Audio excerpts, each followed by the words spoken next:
చూడండి, అంతర్జాతీయ ఆనంద దినోత్సవం, ఇంటర్నేషనల్ హ్యాపీనెస్ డే, మార్చి 20th.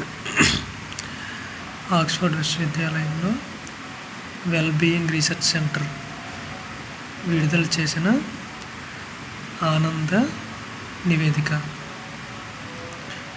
ఇవి నివేదికలు చాలా ఇంపార్టెంట్ కాబట్టి మనకి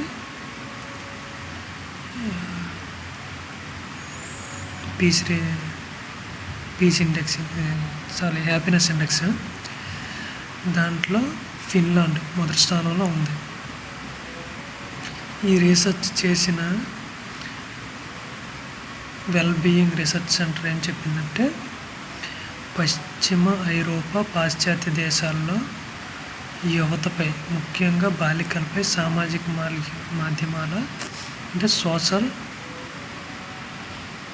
సోషల్ మీడియా ప్రతికూల ప్రభావం ఆందోళనకరంగా ఉందని పేర్కొంది.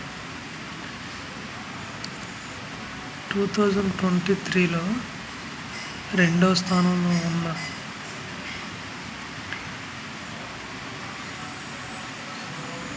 కోస్టారికా 23వ స్థానంలో ఉన్న కోస్టారికా 4వ స్థానానికి నిలిచింది. అంటే ఈ 3 సంవత్సరాల్లో చాలా మార్పులు సంభవించాయి ఈ దేశంలో. నెక్స్ట్ USA 23వ స్థానం, కెనడా 25వ స్థానం, బ్రిటన్ 29వ స్థానంలో నిలిచాయి. మొదటి 3 స్థానాలు first Finland, second Iceland, third Denmark.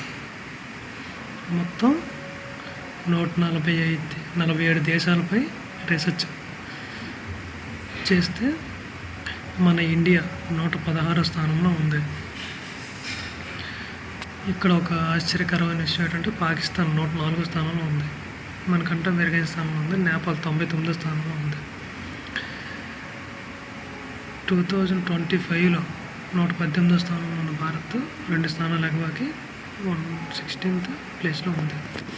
గుర్తుంచుకోండి, చాలా important. Happiness index, international happiness index. ఇందులో first, second, third Finland, Iceland, Denmark.